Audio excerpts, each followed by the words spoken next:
Are you as excited as I am about Personal Growth Day? Yes. Okay, all right. If we were on the football field, which I'm not a football person, I like the football pools, we would be cheering. We would be excited. Whatever sports, whatever shopping, whatever we would like to do, we would be excited about it. So I am excited. Each of us has our why. Why we got up early on a Saturday morning and made a trek to Camden, New Jersey. We made sure that we recognize we are in the town in which Campbell's Soup is right here. And we have our why we chose to be here for this period of time. Why we chose to take a moment to explore the possibility that effective leadership starts with effective communication. The mere fact that each of us is here because our why is that we have chosen to go towards a change. Now, our change is different.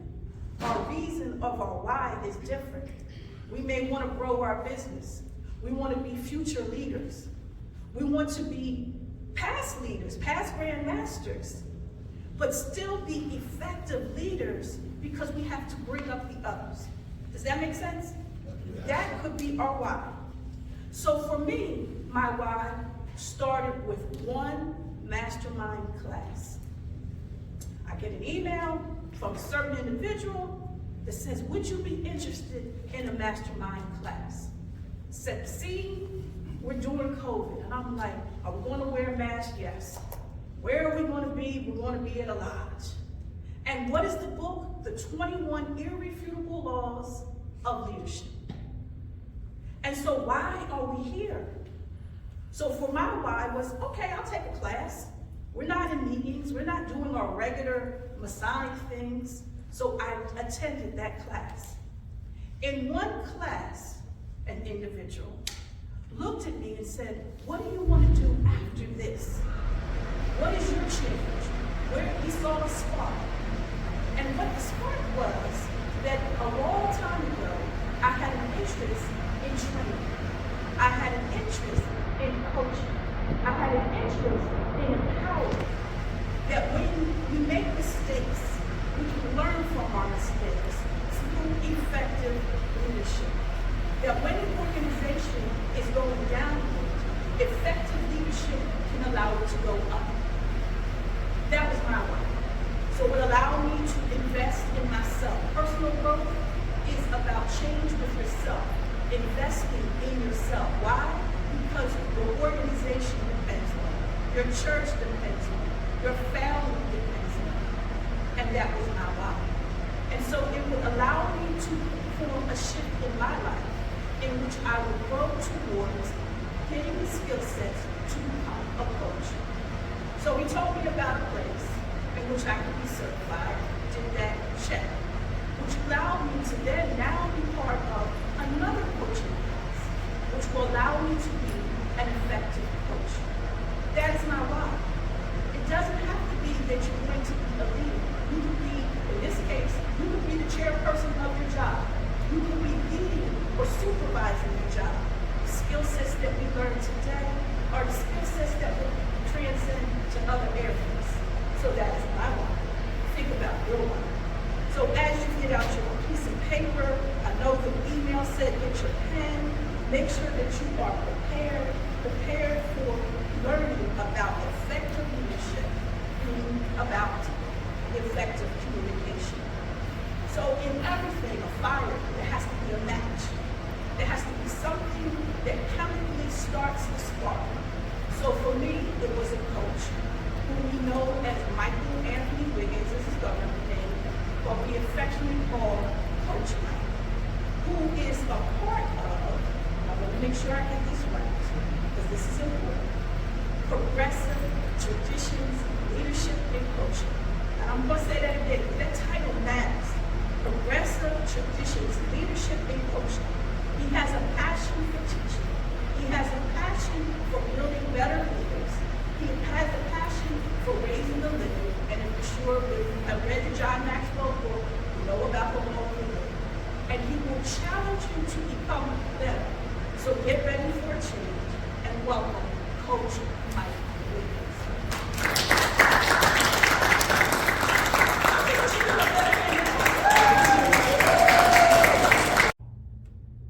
So as we go into today's topic, effective leadership starts with effective communication. So think about that. Communication is a big word. It means a lot. Communication is you and I having a one-on-one conversation. Communication is me talking to virtual people out in the world. Communication is me talking to a small, medium, or large group. Communication is huge. It's huge. And the leader has a responsibility to effectively communicate. It's a responsibility. It's not a nice to have. It's not a okay if you do it all right. No, you are responsible to make sure that your constituents, your teams, your peers, your colleagues, your followers understand what your message is. Everyone has a message. Maybe it's a message for the moment. You get that one moment to shine. Right? Maybe it's a message for the lifetime. Right? Maybe you have a vision for your company or for your organization. Maybe you're running for office, PTA board, elected official, council, assembly. Maybe you are a leader in your church, nonprofit organization. Maybe it's about maintaining relationships, individual family relationships, groups of friends. But everyone has a message.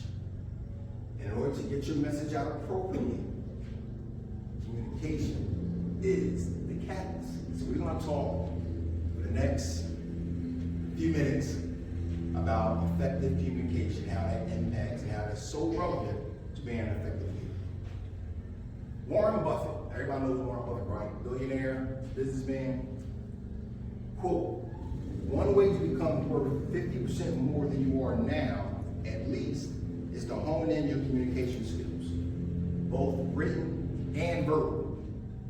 If you can't communicate, it's like winking at a girl in the dark. Nothing happens. Right? You can have all the brain power in the world. Smart from A to Z. If you don't have the ability to communicate, it falls flat. A leader is compelled to communicate. There's no way around it. You have verbal and written responsibilities, right?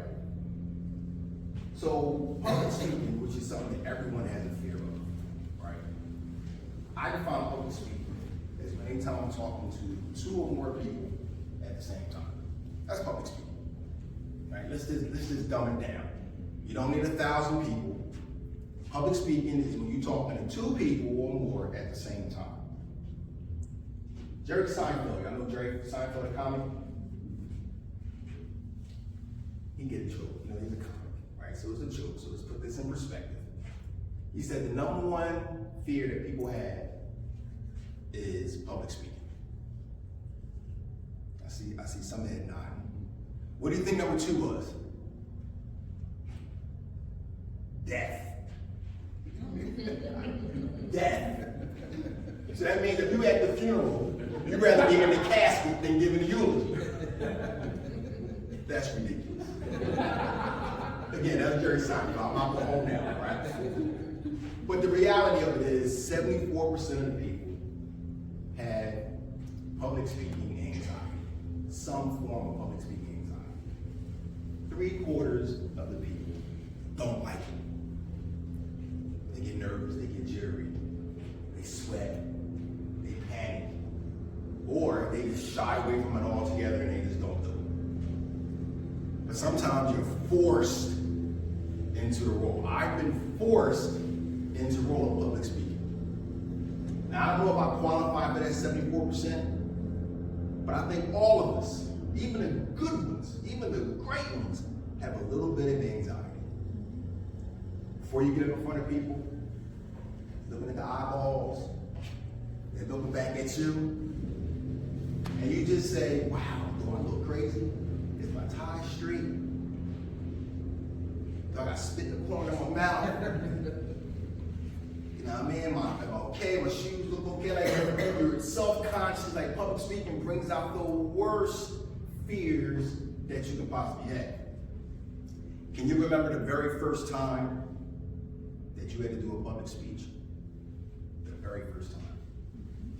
Maybe you can't, but can you remember a time? And it was horrible. Like bombed, whether it was preparation, fear, nervousness, whatever. It was just not a good experience. Do you remember the first time? Do you remember the message? Do you remember your first message? Chances are you may not. The fear overtook the message, right? That's natural. No one's good the first time.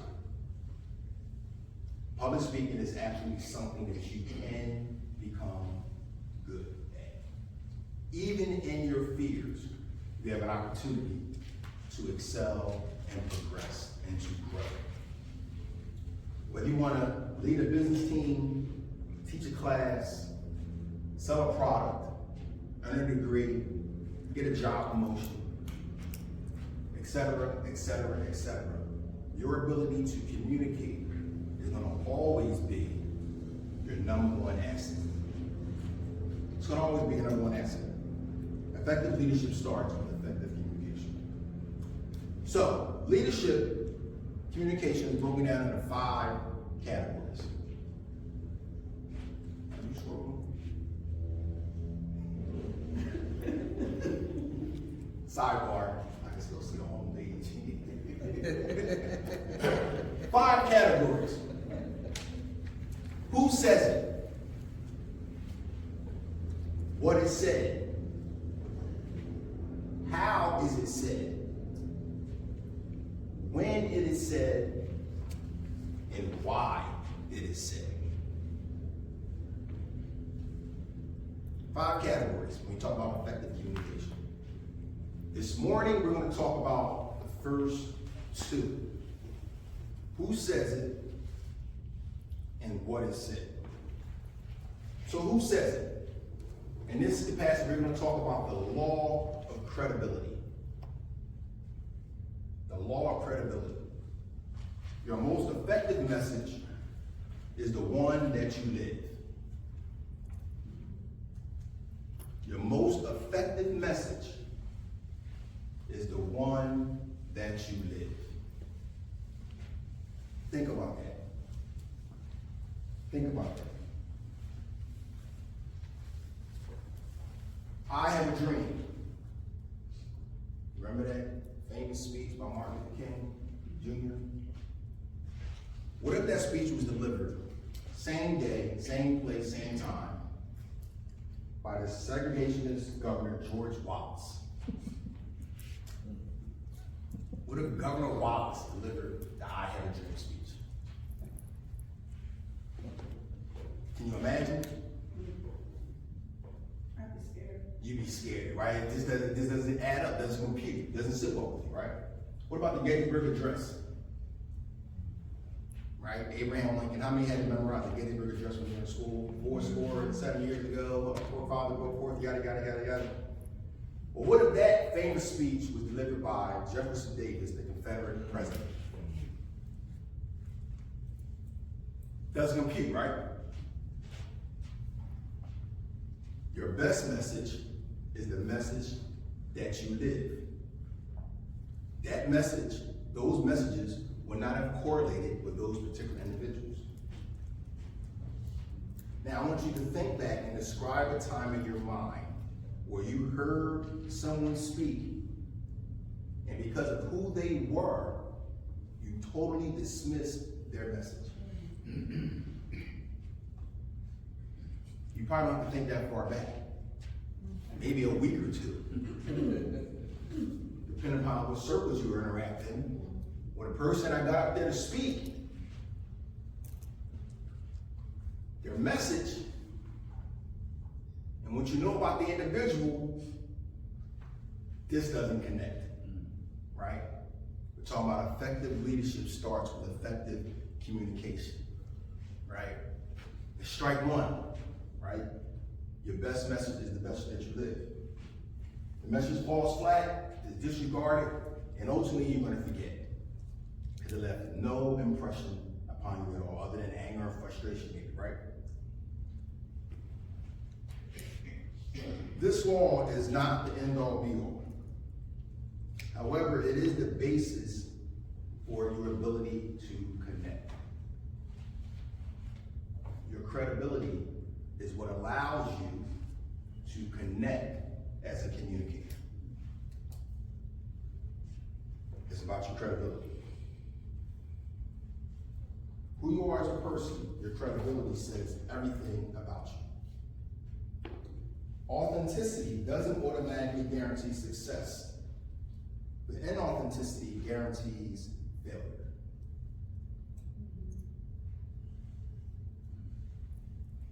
So you want to be authentic. No matter what that means, you want to be authentic. If you're not funny, ordinarily, and you try to be funny, that's not authentic. It's not authentic. If you're normally very, very mean, you try to be very, very nice, believe it or not, that's not authentic. You're gonna say, that's not him. Coach Mike is not that nice. That's not how you talked to me yesterday. You have to be authentic. Whatever that means to your personality, you must be authentic. If the words you speak you do not live, then your lack of authenticity and communication will never, ever be successful. A leader's focus should be on those who follow, and the communicator's focus should be on his audience. That make sense? His focus should be on the audience. Except, a communicator's first focus should be on himself or herself. If you're not being true to who you are, then the best message that you ever could have written is not going to do what you intended. So when you're up there and you have to speak, you have to give some bad news, good news, whatever the case may be in your various capacities of leadership, check yourself first. That's important. When you're not authentic, whatever you say, it's going to fall with you. You'll be scrutinized because of you, not so much because of the message. The relationship we have with ourselves determines the relationship we have with others. Okay? If we don't accept who we are, we're not comfortable with ourselves, if we haven't navigated and understand our own strengths and weaknesses, then we're not really authentic. It's as simple as that. We're not looking for perfection. There's no such thing. But we can get authenticity. We can get authenticity. Once we know ourselves and like ourselves, we're comfortable with ourselves, then we now have the ability to communicate. That calm, that ease, that I don't have to pull on airs, I don't have to act like I'm this, or act like I'm that, I don't have to act like I like this, or act like I like that. I don't have to be happy. Act like I'm happy about a situation or a circumstance. I can be honest and upfront about it, good or bad. Now, I can communicate effectively and it will connect.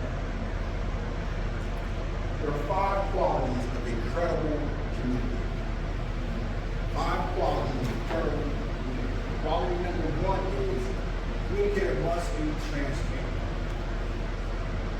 Now, often we relate transparency to information, right? That when we say, as leaders, we will be transparent, we're talking about we want to share the information. We want to make sure you have all the information. And show you all the documentation, make sure you have all the dates, so you can see all the reports. I'm going to be transparent. But that's not what I'm talking about as a communicator. As a communicator, your transparency needs to be with you. Who are you? How are you feeling at this very moment? What is emotionally going through your mind? That's the level of transparency that we need in order to communicate effectively. Information sharing, that's a good one. But what does your soul actually say? Is my soul speaking with your soul? That's the level of transparency that you need to reach to when you're talking about effective communication. People might not like you who you are. Right? So you tend to be something else. Everyone has had that experience at some point in time. Maybe when you were younger. I'm the type of person that I'm not real warm and fuzzy. People that know me, they know that. I'm the type of person that I'm probably gonna say something sideways to you. Probably. And but if I'm not doing it, then you figure something's wrong. I'm probably going to rub you the wrong way once or twice. That's Mike being authentic. I may even say some unsavory words to you on occasion, but that's Mike being authentic. If I came to you and everything was warm and fuzzy and everything is la la la la la la la la, if you know me, you'll probably look to say, oh, something wrong with him. That's not him. I'm not going to smile for the sake of smiling. I'm not going to laugh for the sake of laughing. I'm not going to do those things. I'm comfortable with that level of transparency. So now when I do say something to you, and I have said something to you that has some weight behind it, right? Nobel Prize winning novelist John Steinbeck said, a man's writing is himself. A kind man writes kindly, a mean man writes meanly, and a wise man writes wisely. It's not about right or wrong, it's about who you are. You can be the meanest son of a gun in the world, but you can be an amazing and an effective communicator because you are who you are. Right? And again, the objective is for us to reach the masses and for them to understand our message and relate to our message. That's the purpose. Not to agree or disagree, but just to relate, right? So here's some action steps for you. Identify a personal characteristic that you could be more transparent about. Identify a personal characteristic that you personally could be a little more transparent about. Write it down. And then you're processing. Evaluate where you're vulnerable at. Right? Your vulnerability is why you're lacking in transparency. Right? Evaluate where you're vulnerable at. And then set your mind to just accept it, work on it, and if need be, improve it. But don't get around it. All right? Number 2. Be consistent. Almost anybody can accomplish almost anything if they work at it long enough, hard enough, and smart enough. That's all about being consistent. best predictor of what a person will do tomorrow is what he did yesterday. We're creatures of habit. We're creatures of habit. Now, we determine what those habits are, but we are creatures of habit, right? Consistency. A solid pattern of consistency gives you more credibility. If I've seen you do this day after day after day after day after day, then the credibility is there when I'm looking for you to do that. When you first begin communicating, people will take you at face value. You don't have a history. You don't have a track. So they're going to take you at first value. They're going to give you a little bit of change. They're going to give you some rope. But that's going to be short-lived.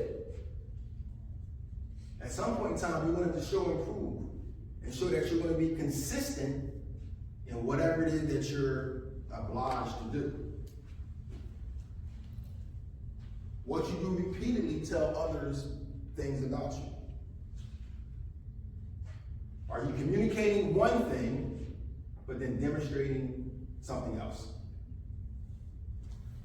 Consistency.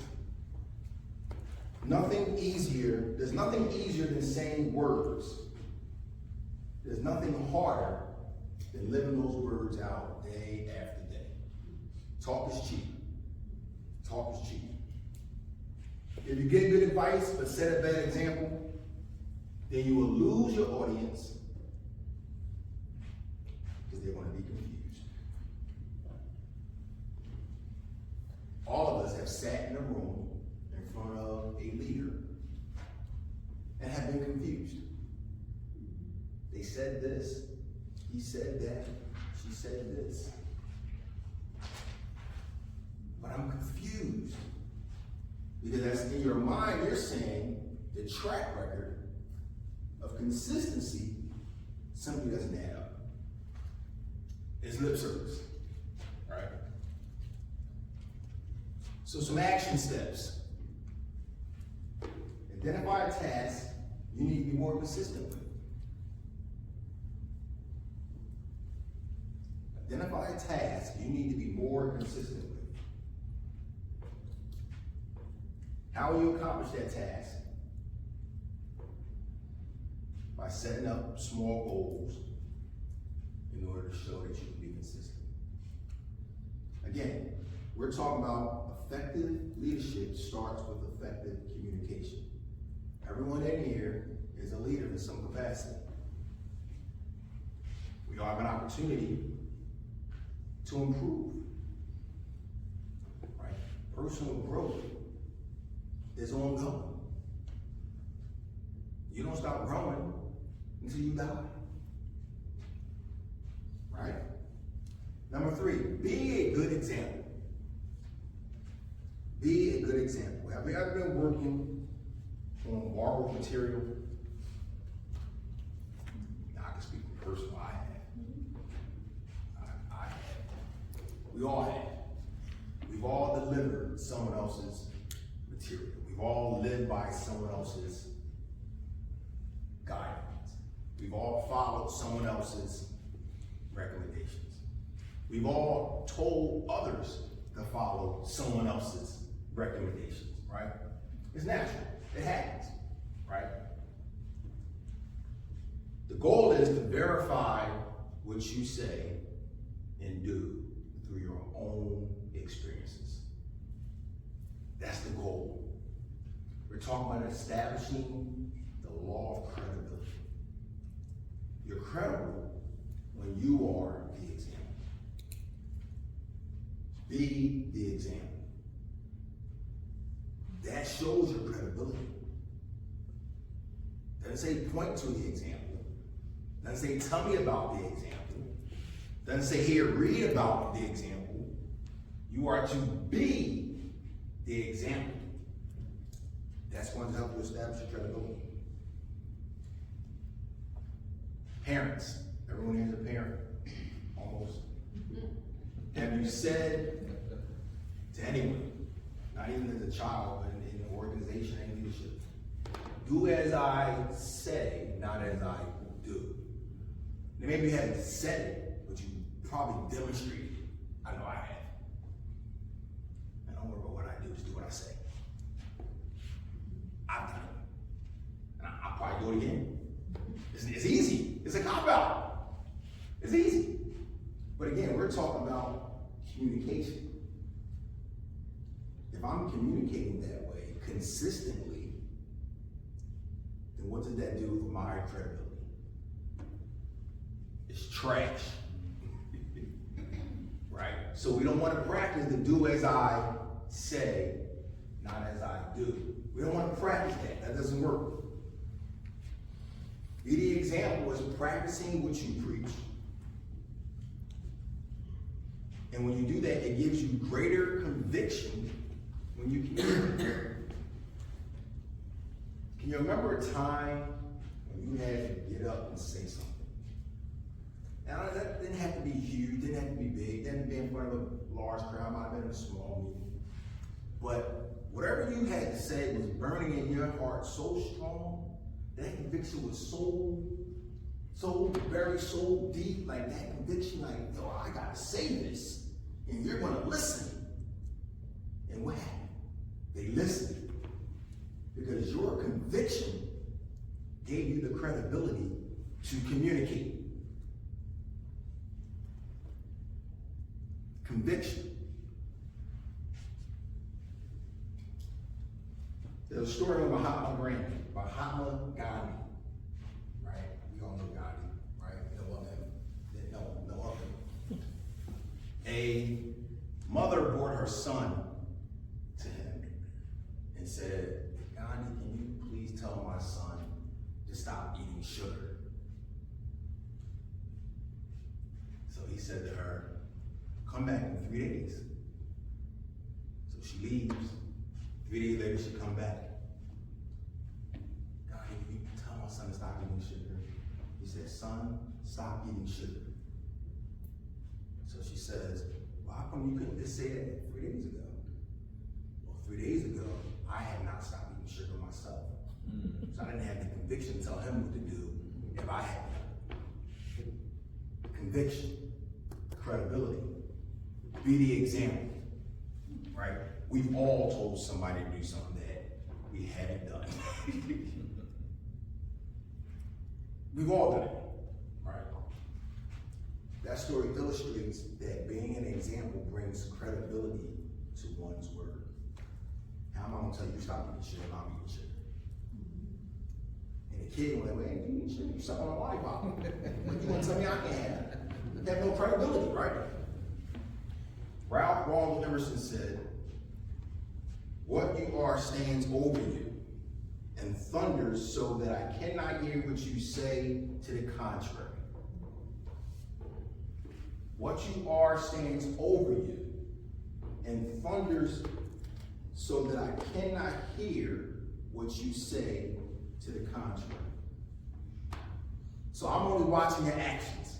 I'm not hearing you. I'm just following what you do. What you say to the contrary is oblivious to me. I don't hear it. Right? You're either leading by example or you're not leading at all. When your words and actions don't line up with your communication, you will eventually lose your audience. It's got some action steps. Is there a message that you need to model a little better? Is there a message that you personally need to model a little better? Now think about the areas of your influence. Think about the opportunities you've had to speak and to lead and to perhaps give direction, give instruction. Are you telling people to do something that you perhaps need to model a little better yourself, right? So how do you do that? You tap into your experiences. Tap into your experiences. You relive what you've learned and allow your followers to relive it with you. Relive what you've learned and allow your followers to live with you. So that means that you don't necessarily have to be successful at it. I'm reliving my experience with you. It could be a failure. It could be a challenge. But I'm reliving that experience with you so that now my credibility and my conviction carries weight. You earn respect by sharing your wins, and you gain love by sharing your failures. Ever have a leader or communicator get up in front of you and everything's great? Never made any mistakes. Everything's good news. Past grand, everything that you try to do was successful, everything. You hit a home run on everything, right? Oh, no. We know that's not the case, but we know people who get up and that's the story they want to communicate. You gain respect for your successes. You gain love when you talk about those challenges, those hard times, those failures, and how you overcame, and how through your conviction you allowed to talk about it and communicate it, and perhaps improve upon it, perhaps give you some instruction on how to do better than I do. That's the kind of communication that people will resonate to. They want to get it. They want to get it. Number 4 is being confident. Now you gotta have some level of confidence, right? At some point in time, you gotta be good at something, right? Share a story with you. I love playing golf. Love playing golf. Back in May, myself, Ramon, Ricardo, and Chuck Shore, I don't really know those names, but me and 3 others went to play golf. Mercer County Oaks up there in Mercer County somewhere. Beautiful day. Went to play golf. Around the 10th hole, and we were playing best ball. So if you ever played golf, we were playing best ball. So we ain't gonna be out there all day. So the 10th hole, I hit the ball with 3 iron. Beautiful. Straight down. It was the best ball of that round. Beautiful. I'm like, ooh. So I said, how come I can't hit like that all the time? Chuck showed it, Uncle Chuck. He said, did you stink?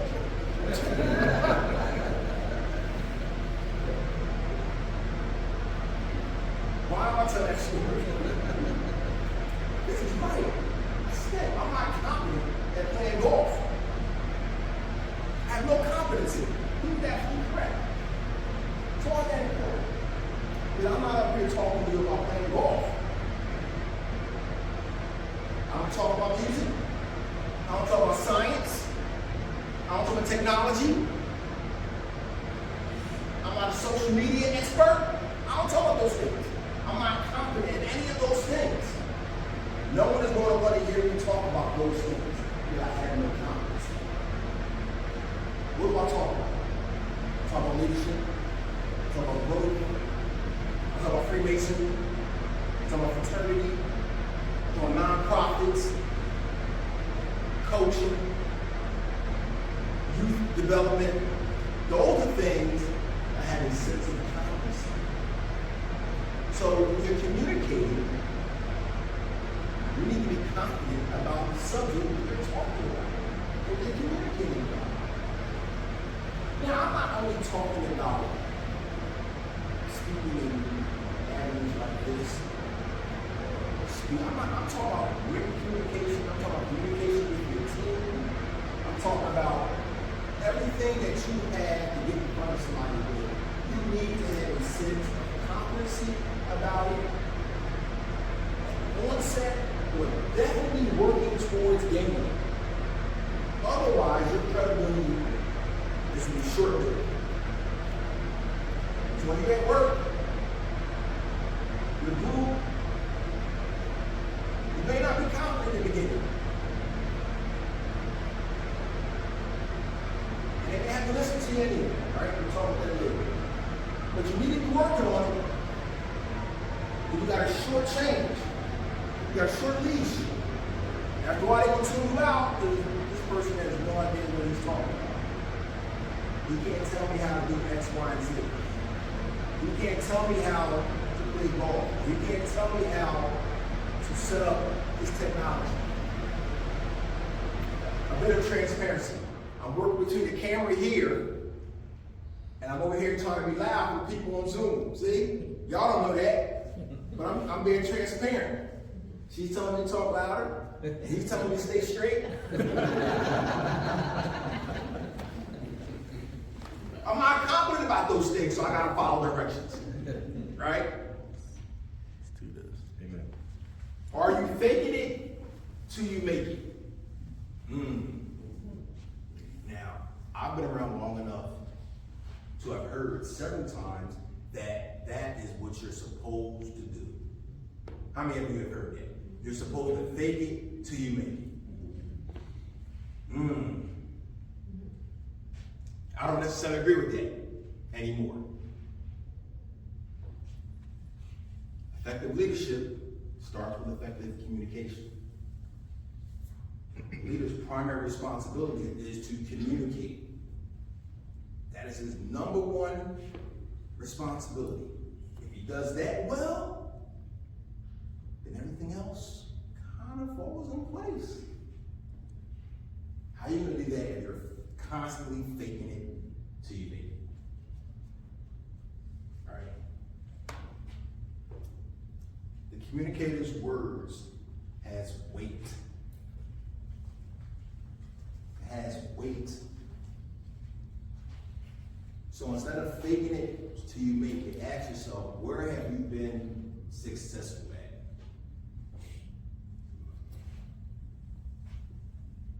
And focus on that. What skills have you acquired that you can use and pass on to others? So here's some action steps. Is there an area or topic that you have interest in where you may not be as confident that you like?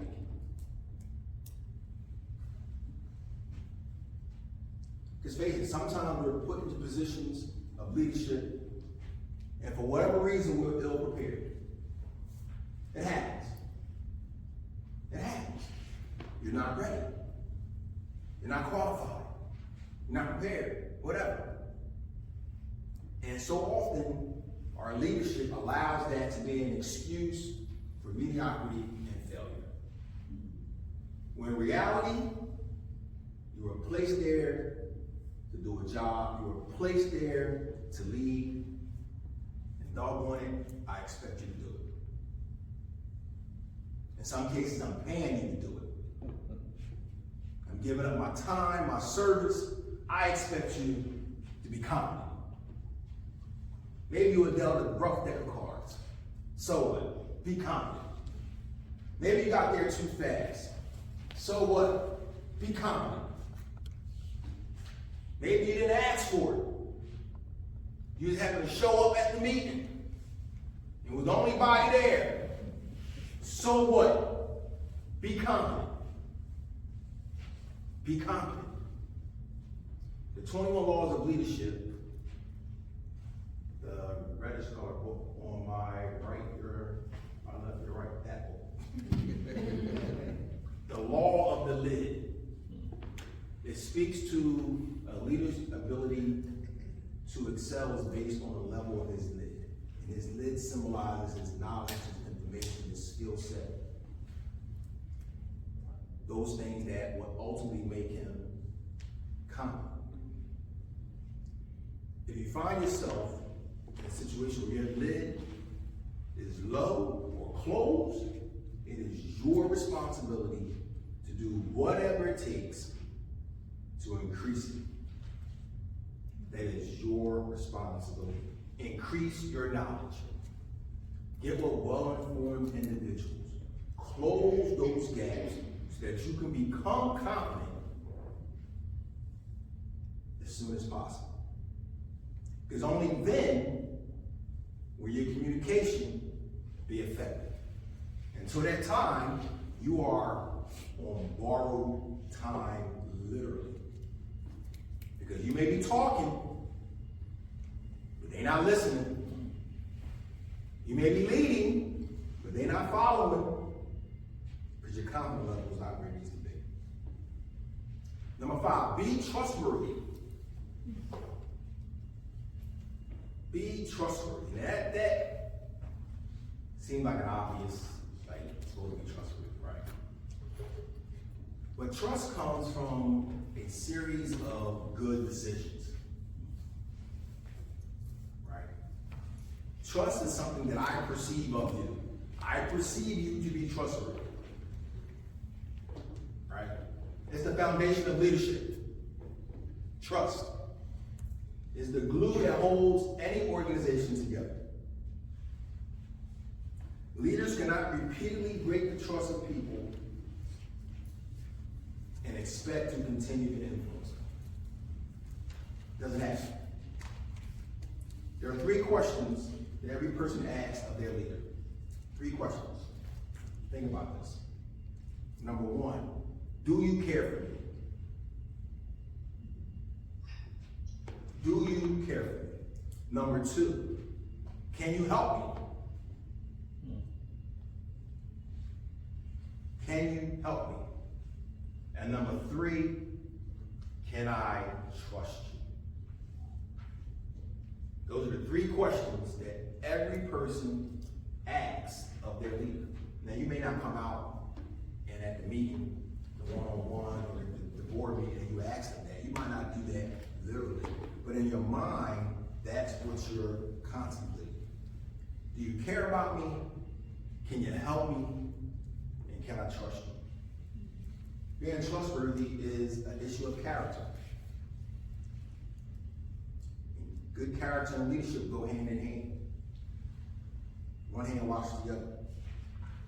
Confidence builds trust. That's in the law of Southwood Brown in the same book, 20 Ways to People Law of Leadership. The more trust you have as a leader and a communicator, it's like having change in your pocket. Every time you have a success, some of you nod your head, you have change in your pocket. And in case something goes wrong, and you got to spend some of that change. That change symbolizes the trust. As long as you have change in your pocket, they trust you, they're gonna follow. They understand that things happen. You don't hit a home run every time. They understand that you may have had a lofty goal or an aggressive goal, and you may have fell short for X reason or another. They understand that. They understand that you may have promised success, but this unforeseen incident derailed that. They understand that. You got change in your pocket. But what happens when you run out of change? Meaning you blundered too many times, more than you've been successful. You have no change left. So that very next blunder, or that very next mistake, or that very next issue that come up, they're gonna lose trust. You've run out of time. You've lost your change. Right? Good decisions build more trust. Good results build more trust. Sometimes unpopular things happen that will cost you. But that's okay. When a leader runs out of change, his ability to communicate effectively and lead is totally diminished. Communicating with low trust levels brings apprehension and indifference. If you're communicating and they don't trust you, I'm gonna be apprehensive about anything you say, and I'm gonna be indifferent about it. Yeah, I'm not gonna care. I'm not gonna be that concerned. I'm kind of disregarding you because I don't trust you. Certainly, you've all been in front of someone that you didn't trust. And whatever they said, okay, you just kind of, all right. But you didn't put a lot of stock into it because they ain't had no change, right? Communicating with a high trust level brings confidence and attentiveness. Not that I agree, but I'm confident that you believe it. So therefore, I'm going to be attentive. I want to pay attention. I want to do my part, right? So some action steps. Answer the following questions. What is your reason for communication? What is your motivation? Are you communicating to advance their cause or your own cause? Now, in the effort, in the spirit of transparency, I ask myself that. Why am I communicating today? Am I communicating to advance your cause or my cause? The elephant in the room. My cause would be gain some supporters, expand my brand, expand my business. That's my cause. All those things are honorable. Your cause will be, can I help you? Am I going to do what I can do to absolutely try to help, improve, and add value to your lives? And I can confidently and competently say, yes, that is my goal. So when my cause for you serves my cause for me, it's a win-win. I've maintained my integrity. I've been transparent. My credibility is intact. And we're all winning. But if your motives are not pure,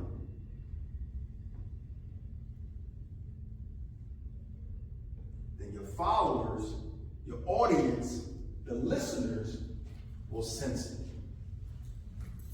They will sense it. If you're operating under that secret evasion, they will sense it.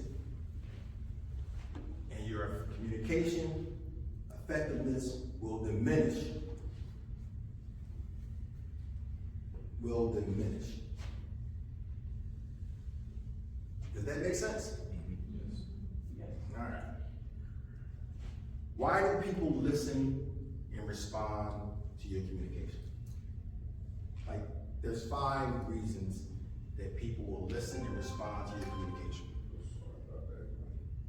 5 levels of communication. Level 1 is the requirement level. Like, they listen to you because they have to. Right? There's at least one person in here that's here because I said you gotta be here. Just one, at least one. Maybe more than one, but there's at least one. They're listening to me under the requirement level. Every communicator starts there. That's fine. When you first walk into the door, if you're the guy, if you're the lady that's in charge, and I'm here to listen to you, what you got to say. Everyone starts there. But it's not advantageous that you stay here. Because that communication, that dedication, that following only goes so far as I have to do it. The second the hour runs out, then I'm no longer dialed into what you're saying. Right? So you want to work on improving your methods and your ability to communicate, which will allow you to get to level 2, which is the relationship level. Which means you listen because you like the person. There's at least one person in here that's here because they like me. At least one person is here because we're in that relationship level where Mike's cool, I'm gonna go out and see what he's talking about. May or may not even be interested, but he likes me, she likes me. One person. That's good. That's a positive. So now what you need to do there is you need to show that you can be good. You can show that you have talent, that you're credible, that you're showing consistency, that you're transparent, all those things that we talked about. And that will allow you to get to level 3, which is the remarkable level. The remarkable level. That's when people listen to you because you're good. Like you're actually good. There's at least one person here that may be here because they think I'm good. I'm hoping there's at least one remarkable level person in. That's the objective. Look at your comedians. Why do you like comedians? Because they're funny. You don't know about their lifestyles. May or may not. They may or may not be funny. They may not be good to you, interesting to you. But they're funny. They're effective communicators. They're good. They're good at what they do. Right? We have speakers all over the world. Some of them are amazing.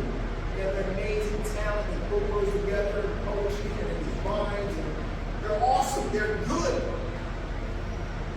May or may not be paying attention to what they're saying, and may or may not work, but they're entertaining. They're interesting.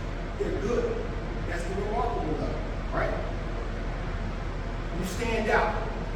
That's the point where you stand out. Level 4 is the reason level. When you get to level 4, people seek to listen to you because you add value to their lives. Now, maybe there's one person in here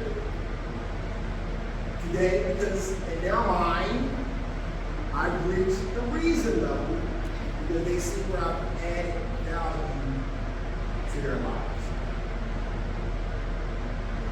That's an amazing thing to be as a communicator. Because you're giving something to your audience and they're receiving it. And again, everything we're talking about kind of translates to both written and oral communication.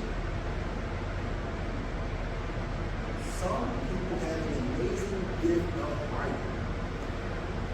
And the words they put on paper are magical. Way better than oratory. You reach the same levels whether you're speaking or you're writing. Same thing. It could be an email. Few words. But when those words hit, and those words do the job they're supposed to do, it's effective. People don't buy what you do. They buy why you do.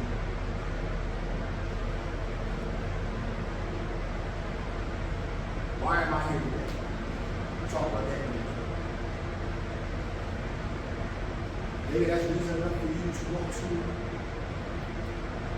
jump on board. You're buying why am I? Not so much what am I? Why am I? Have you ever had an occasion where you had a mission? The mission was insurmountable. But the cause was worthy and you went on with it anyway. The odds may have been against you. But the cause was worthy to persevere anyway. It's not what you do, but it's why you're doing it. That's level 3. You want to communicate and add value in the process. This is what you want to do. You want to find yourself. You find yourself and you stop trying to be like anyone else. Think about communicating, transparency, authenticity, credibility, right? You find yourself and you stop trying to be like anybody else. You know yourself when you examine yourself, ask yourself questions, and give yourself answers. Sometimes you have to ask questions to yourself about yourself, and then answer yourself. Right? You gotta do that. Like, why am I doing this? What am I doing this for? Why am I going through that? Why did I do this? Why did I sign up for that? Why am I trying to lead this? You gotta ask some questions, and then answer them, and then be satisfied with your answers. You have to be yourself. You became yourself when you accepted the way God made you. If He made you mean, then you're mean. If He made you very forgiving, then you're very forgiving. Accept who you are when God made you. Improve yourself when you consistently work to improve through trial and error. You have to get over yourself. That's when you stop focusing on yourself and how you look to others. How often do communicators, you talk about them again, I'm a tie straight, I'm shooting I'm okay. It's not about me, it doesn't matter what I have. Doesn't matter. You're not here for that. It's about you. So I need to get over myself. It's about you. And then you give yourself. And you start thinking about how you can help others. And there's a constant theme to personal growth. And it's adding value to others. That's a constant theme. I'll probably use that word a dozen times, that phrase a dozen times a day. Adding value, value add. Is there value in it? Am I adding value? Am I valuing your time? Right? That's what you give yourself. Embrace these 6 lessons, and you'll find ways to add value to your communication efforts. Number 5 is the return level. The return level is people are eager to listen to you because of who you are. We have what we call that moral authority. This level represents communications of a lifetime of achievements.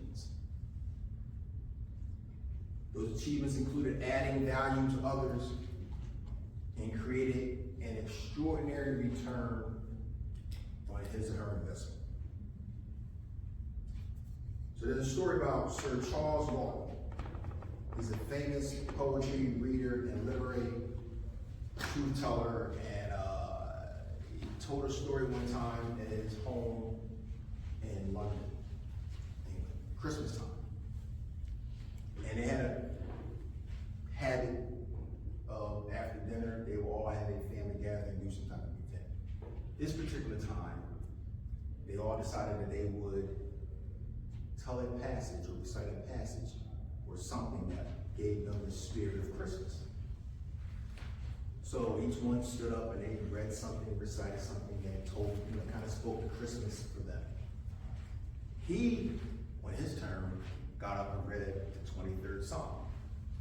Now he's a poet, he's a communicator, he has that voice, so he read it like none other. It was phenomenal. Everyone clapped, it was a good reading, good job.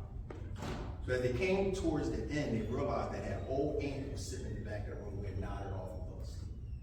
So she was waking up and wanted to know what was going on. They told her she wanted to participate. So, in her little old sleepy voice, she begins to say, "The Lord is my shepherd, I shall not want." She also read the 23rd Psalm. And by the time she was finished, there wasn't a dry eye in the room. Everyone was crying. She touched their soul. So after everything was dismissed, one of the kids asked Sir Luton, what happened? You read the same scripture, we applauded you, but she got a totally different reaction. And his response to that was, I know the psalm, she knows the shepherd. So think about that. She was speaking from a place of moral authority. How many times have someone said to you the same message over and over again? When someone else says it, it hits differently. We know people in our order that had a certain moral authority, so when they spoke, it meant something. Dr. Ivory Buck,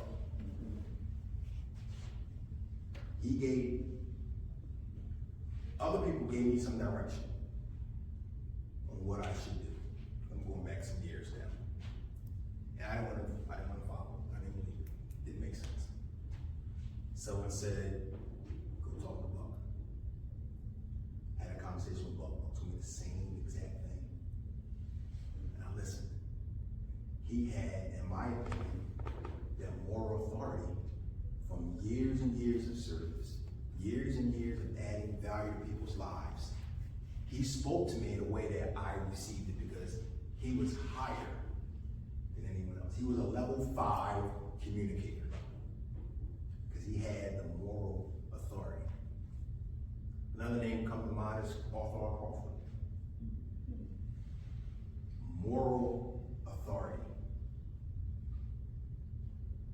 We've heard plenty of times that just because that's the way you do it, that don't mean it's right, you're doing it wrong. But when Crawford said it, that nothing else needed to be said. He had that moral authority. So think about the people that are in your lives. Fraternity, non-fraternity, church, family, doesn't matter. It could be a company, organization, where someone has been there 30, 40 years, and we've had them. You know these people, and they walk into the room, and they may or may not be a president or vice president, but they've been there long enough where they had that moral authority. So whatever they say, it goes, right? You're connected. That only happens, you only reach that level after years and years of service. Years and years of service. So it's expected there's only a few of them. But that's level 5. As you learn to become a better communicator, focus on connecting with yourself first. You want to connect with your thoughts. They help you to prepare your content. You want to connect with your feelings. They inspire you to deliver your content. And you want to connect with your actions. They give you credibility for your content. Every time you have a message to say, you want to ask yourself, is this something that I know? Before you send that email, before you respond to someone that may have came at you a little differently, before you react out of anger and out of haste, ask yourself, is this something that I know? Is this something that I feel? What's your emotional status at that present time? And is it something that I do? Do you have the credibility to speak to whatever it is that you're going to talk about? Remember, you are the message that you give. If it doesn't connect with you, it won't connect with your audience. If it doesn't motivate you, it won't motivate your audience. Because effective communication starts and ends with effective leadership. Right? That's the law